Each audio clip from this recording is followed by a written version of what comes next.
I still say that hyperinflation is a worst case scenario. So I never say that we're going to have it for sure. We will have it for sure if we continue to do what we're doing now. So which is what you mean, that the Fed printing money? Is that what you're basing that on? The Fed printing money and government growing and trying to keep interest rates at zero. If we keep doing this, we will eventually have hyperinflation. So my bet is that at some point, the specter of hyperinflation is so enormous and the dangers are so apparent that will change. But before we get to that point, we're going to have very, very high inflation. I mean, much, much higher than anything we had in the 1970s. Okay. Whether or not you want to consider that to be hyperinflation, if inflation is 30% a year or 40% a year, technically is it hyperinflation? Probably not. It's pretty damn high. But I think it's going to get that bad before we actually have enough pressure to do something to turn the situation around. And believe me, by then it's going to be very difficult. It would have been much easier if we did it sooner. Of course, because then it's too late. I mean, nobody wants to deal with that situation then. But what about the role of the banking sector? Because could one of the things that you're missing be that the vast majority of money isn't created by the Federal Reserve, but by the banking system, which generates loans, extends credits, and that they haven't been doing this to the same extent that they did before? Well, the banks are extending a lot of credit thanks to the Fed. They're extending it to the government. They're extending it to buyers of real estate who are buying homes or refinancing their mortgages. There's a lot of money being created. A lot of it is just going to non-productive purposes thanks to the government, thanks to the Fed. But I want to just get back to the idea of inflation and why we haven't seen more of it. Because you're saying, hey, you've been talking about inflation for all these years, and where is it? Well, I still believe that there is a lot more inflation than is generally perceived or acknowledged by the statistics, by the politicians. I've been talking about this poll that Fox News did, a presidential poll that they did a couple months ago, where they polled over 1,200 likely voters, registered voters, and they asked them what their primary economic concern was. And by an overwhelming margin, they answered inflation. Sure, much more so than unemployment or housing. And I hear that. I mean, anybody that shops can see that prices have risen, and many people could argue that the government's inflation numbers are not accurate, but this still isn't the 1970s type of inflation or Zimbabwe type hyperinflation. Well, there's a big difference between Zimbabwe and the 1970s. But yeah, but we're seeing neither. I mean, we're not seeing either of those. I mean, sure, higher inflation that maybe some would, that's reported by the government, but not the type of inflation that it seems you've been calling for. If you were to measure consumer prices over the past several years using the same methodology that they used to measure consumer prices in the 1970s, the inflation that we're seeing now wouldn't be that much lower than what we saw in the 70s. And by the same token, if you measured the inflation in the 1970s the way we measure it today, you would find that there was very little inflation in the 1970s either. So it's not an apples to apples comparison. But the other reason that the inflation hasn't already manifested itself in even higher consumer prices than the ones the government is hiding with its phony numbers is because of the accumulation of dollars globally. Because foreign central banks are absorbing so much of the inflation that the Fed is creating, that money is not bidding up the prices of goods, it's bidding up the price of treasuries or the price of mortgage-backed securities. So we're not seeing the inflation's impact fully on consumer prices yet. But at some point, our creditors, the people who have been buying bonds, are going to want to get rid of those bonds and buy real stuff. And then all that inflation is going to hit the United States, kind of like a tsunami. Right. But in the meantime, Peter, look at the U.S.'s borrowing costs. I mean, here, I'll throw up a chart of 10-year Treasury yields. I mean, we've just seen them really decline. So why, despite the U.S.'s continued borrowing, despite the downgrade of the U.S. credit rating last summer, I mean, how do you explain that Treasury yields are so low? I mean, I understand that eventually people may not want U.S. debt, U.S. government debt, but that day seems far away looking at yields like that. We don't know how far away that day is. It's a mania. I mean, it's crazy. That's what it is. In fact, the United States is borrowing today at a much lower rate than it borrowed 10, 20, 30 years ago, despite the fact that it's far less creditworthy than we were 10, 20, 30 years ago. We were a better risk back then yet it costs us more to borrow. It's just like the mentality around the internet bubble or around the real estate bubble. Fundamentally, you can't look for an explanation. It's irrational, right? Irrational exuberance. It is a mania. It is a bubble. But couldn't you argue that also that if the U.S. wasn't buying treasuries, if the Fed wasn't involved in the bond market, that bond yields would actually be lower?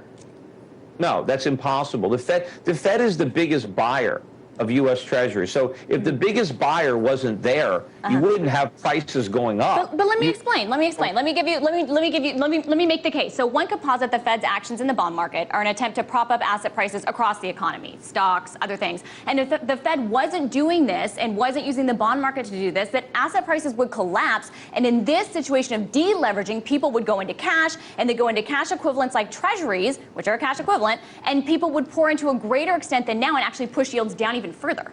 No, I don't think that would happen. I think that one of the assets that would be falling under that scenario would be bonds themselves.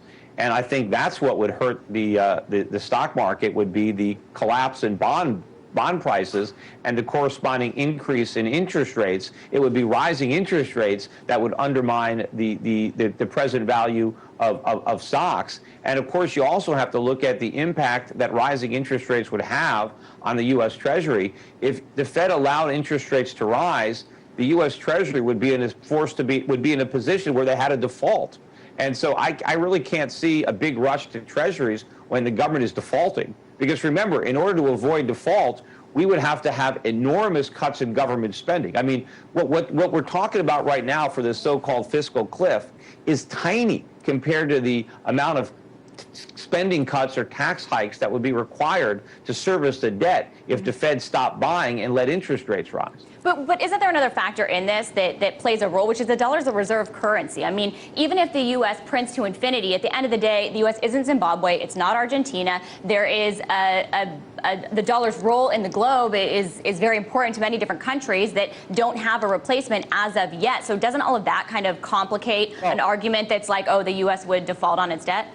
Well, if we do print to infinity, then we will be Argentina. We can't print to infinity. And so I think the perception is that we won't do it. I think that people feel that eventually the Fed will do the right thing, that they will withdraw the liquidity when the time is right. So I think the bet is that we're not going to print to infinity, that the Fed wouldn't do that. But I think far too few people perceive how expensive, what the cost would be to withdraw this liquidity. That is the problem, because that is what the economy depends on. It's a phony recovery. The economy is only recovering because of the cheap money, because of the QE.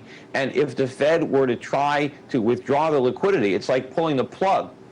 And the economy is going to die. I mean, it has to, because it's phony. We need to get rid of it so we can have a real economy arise to take its place. But I think people are underestimating around the world just how important cheap money is to our borrow and spend economy.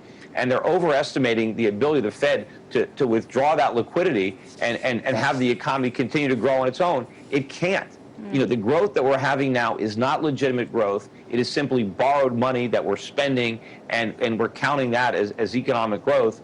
The Fed, I believe, knows it. I think that's the real reason it keeps interest rates so low. It's because it knows the economy will implode without it. It knows that the only thing keeping the banks from failing is cheap money. The only thing keeping the real estate market from plunging is cheap money. The only thing that allows the government to maintain the illusion of sovereignty is cheap money, and the idea that the cheap money will perpetuate. But at some point, all these false ideas and phony opinions are gonna collide with reality, and people are gonna wake up. It's gonna be like the emperor's new clothes. Somebody big, not me, but somebody substantial is gonna have to say that I don't see anything. The emperor's naked, and then when that happens, that's it. And we'll just have to wait and see when that day comes. But in the meantime, that was Peter Schiff. We'll hear more from him. Consumption is the reward for economic growth. It doesn't cause growth. It's production. It's because all this stuff was manufactured that we get to consume it. And you're right. Most of the stuff that people bought on Black Friday or Cyber Monday was produced outside the United States. And so foreign economies generated that production. And they basically sold it to us, although unfortunately we're having to borrow the money to pay for it. But also, I think if you look at some of the deals that were being offered, I'm not even sure how much money a lot of the retailers actually earned. Because in order to get Americans to buy stuff, they really slashed prices to the point that they might have even sold some stuff at a loss. I'm not sure. But they were really giving away the store in many respects. So yeah, they got revenues, but did they actually get profits? I mean, it still remains to be seen. Yeah, and deals are not. The reality is Americans can still continue to buy this stuff on the cheap, in part because the dollar has remained strong. Why do you think that is? I mean, you've been calling, or have called, for a dollar collapse in the past. Well, it's only strong in a relative sense. I mean, if you compare it to the euro, now the Japanese yen has been falling. If you look at the dollar compared to gold, it's been extremely weak, certainly over the last decade. Now, over the last few months, it's weakened a bit, but it hasn't collapsed. And I think it's only a question of time before that happens. I can't tell you exactly how much time, but I know it's going to happen. I think it's going to happen relatively soon.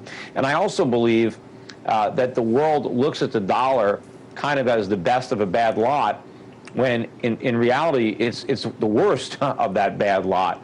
And so I think that we unfairly benefit from this false perception, and I think it's more of a self-perpetuating situation. It's only because people perceive the dollar as safe that they buy it as a safe haven. But it's not really based on fundamentals. It's just the reputation, but it's not deserved. I mean, maybe 20 or 30 or 40 years ago, that was the case, but that's not the case any longer.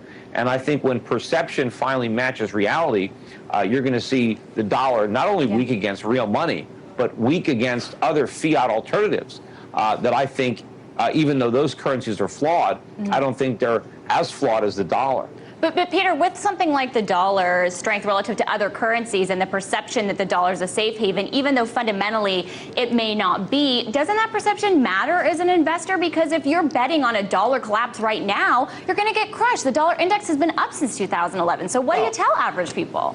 Well, the average person isn't betting on a collapse right now. I mean, no one is buying, options that expire next month, puts on the dollar index, or, maybe some people are. That's not what I'm advising people to do. So I'm not telling people to bet on a dollar collapse tomorrow. I'm just telling people to prepare for a dollar collapse, because it's going to come. Whether it comes tomorrow, next month, next year, I'm not smart enough to know that.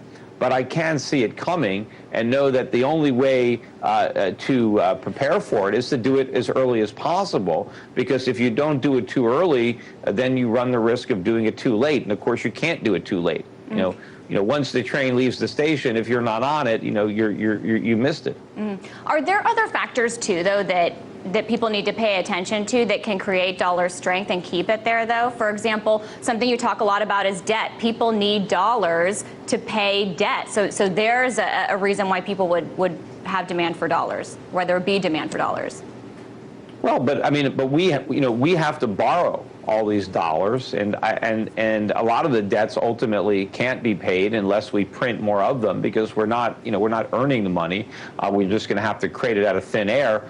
But the perception is what's driving everything. And if you think back to the days of the dot-com boom, when people were chasing internet stocks, nobody cared about the weak fundamentals. It didn't matter that the companies were losing money. It didn't matter, what their business model really was. It was just they were a dot-com stock, and you had to buy it on faith, because everybody knew that this was a revolution, and it was, a cyber land grab, and you just had to be there and generate revenues and eyeballs and clicks at whatever cost. And people bought this, and they were buying these companies that ultimately never had a chance of making a profit. But it didn't matter, because it was the mentality, it was what people perceived that counted. And then as the stocks were going up, even some of the doubters who weren't buying them early on because they recognized the fundamental flaws in their business model bought them anyway, because the stocks were going up. People were making money on paper, even though the businesses weren't making any real money, operating. But all of a sudden, perception changed. The illusion went away and the bubble burst and the stocks collapsed. Sure, but can we compare this to another currency, Peter? We saw with the yen. The yen has performed tremendously well despite massive public sector debt expansion. Japan's debt is more than 200% of GDP. So what about other currencies? How do you explain that? Yeah, well, look, the Japanese have a lot of debt, but I still think that if you compare apples to apples, we're in worse fiscal shape than Japan. And the fact that the yen has strengthened, although it's not strengthening now, there's a lot of speculation that they're going to print a bunch of yen. I don't know that that's actually going to happen or not, so maybe the market will be disappointed. But the fact that the dollar has not been able to gain against the yen shows you how weak the dollar really is. There you go, Peter Schiff, author and CEO of Euro Pacific Capital.